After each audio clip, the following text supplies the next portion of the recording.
Episode 6 में हम देखते हैं गवर्नर जियाओ और जीफेंग को डांट रहे होते हैं क्योंकि उन लोगों ने सबके सामने लड़ाई करके उनकी इज्जत को उछाला था। जीफेंग कहता है, मैं आपका बड़ा बेटा हूँ, लेकिन मैं कुछ सालों से गायब था, इसलिए आपने मेरी शादी नहीं करवाई। सबसे पहले तो आपको मेरी शादी करवानी चाहिए।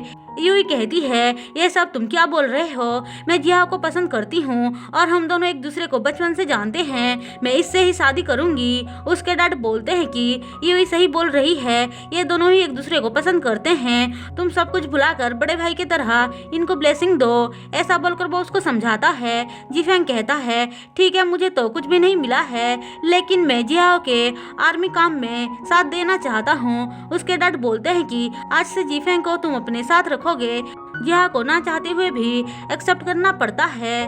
अब रात को यूई को फिर से ड्राइवर की कही हुई बातें याद आती है तो वो परेशान होकर किचन में आती है, जहाँ पे पहले से ही जीफेंग था। वो उसको देखकर बात नहीं करती है, लेकिन जीफेंग ये बोलता है कि मुझे चोट लगी है, लेकिन अभी तक मेरे लिए कोई भी खाना नहीं बनाया है, मुझे कोई भी प्यार नहीं करता है। उसकी ऐसी बातें सुनकर यूई उसके लिए अंडे उबालती है। जीफेंग उसके पास जाकर पूछता है, तुम यहाँ से चली क्यों नहीं गई? मुझे पता है कि तुम प्रिटेंड कर रही हो, लेकिन यूई अभी भी उसके सामने नाटक ही कर रही होती है। अब वो नाराज होकर वहाँ से चली जाती है। अब सुबह वो बाहर आती है तो देखती है वहाँ पे सिर्फ जियाओ की मॉम है। वो पूछती है कि बाकी सब कहाँ गए, तो वो बताती है कि सारे लोग काम से बाहर गए हैं, सिर्फ वही दोनों है। फिर वो कहती है, चलो मैंने तुम्हारे लिए वेडिंग ड्रेस को सिलेक्ट किया है, उसको देखने चलते हैं। लेकिन यूई चालाकी से अपनी नेकलेस को तोड़ देती है और कहती है, मेरा नेकलेस टूट गया है, मैं ऊपर जाकर नया पहनकर आती हूँ। जियाओ की मॉम कहती है, कोई बात नहीं, हम नया खरीद लेंगे। लेकिन यूई कैसे भी नाटक करके वहाँ से उनको भेज देती है। उनके जाने के बाद वो सीधे ऑफिस रूम में आती है और एविडेंस को ढूंढने लग जाती है, लेकिन उसको पता नहीं था कि जीफेंग कहीं नहीं गया है, वो वहीं पर ही है। उसे देखकर यूई कहती है, तुम यहाँ पे क्या कर रहे हो? जीफेंग कहता है, मुझे पता था कि तुम्हारी मेमोरी गई नहीं है, लेकिन तुम नाटक क्यों कर रहे हो? वो भी मेरे सामने, अभी तो यहाँ पे कोई नहीं है, तो तुम मुझे सच बता सकती हो कि तुम यहाँ पे क्यों आई हो? लेकिन यूई उसको बिल्कुल भी भरोसा नहीं कर रही थी। वो उससे फाइल छीन कर जाने की बहुत ट्राई करती है, लेकिन जीफेंग उसको जाने नहीं देता है और कहता है, अगर तुम सच्चाई जानना चाहती हो कि मैं यहाँ पे क्या कर रहा हूँ तो तुम मुझे ग्रीन हाउस पे मिलना। लेकिन उसकी बातों पे यूई को बिल्कुल भी भरोसा नहीं था।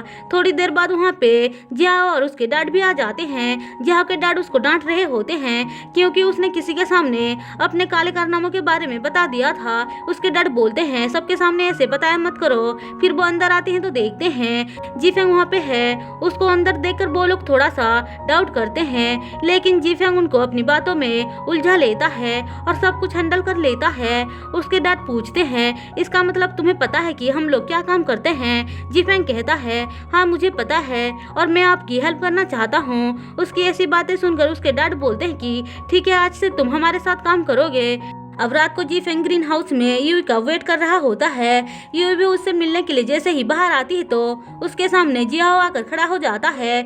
वो उससे कहता है, चलो हम दोनों कहीं घूमने चलते हैं। ऐसा बोलकर वो उसको एक जगह लेकर आता है जहाँ पे वो कहता है कि शादी के बाद हम दोनों यहाँ पे रहेंगे। उसकी ऐसी बातें सुनकर यूई को बहुत ही ज्यादा खराब लग रहा था कि वो उसको धोखा दे रही है। वहीं दूसरी तरफ जीफेंग उसके लिए वेट कर रहा होता है, लेकिन थोड़ी देर बाद वो उसके पास आ जाती है जहाँ पे जीफेंग उसको सच बताता है। वहीं दूसरी तरफ हम जियाओ की मॉम को देखते हैं। वो भी जियाओ से सच बता देती है कि असल में जीफेंग की मॉम को उसके डैड ने ही मारा है, लेकिन इस बारे में जीफेंग को पता नहीं है। उसकी ऐसी बातें सुनकर जियाओ तो बहुत ज़्यादा शॉक्ड था, लेकिन उनको पता नहीं था कि जीफेंग को पहले से ही सच पता है। वो यूई को बताता है कैसे जब उसकी मॉम को उसके डैड के काले कारनामों के बारे में पता चला तो वो उनको रिपोर्ट करने जा रही थी, लेकिन उसके डैड उसको ऐसा करने नहीं देते हैं और उसको मार देते हैं। लेकिन उसके डैड को पता नहीं था कि जीफेंग सब कुछ देख रहा है।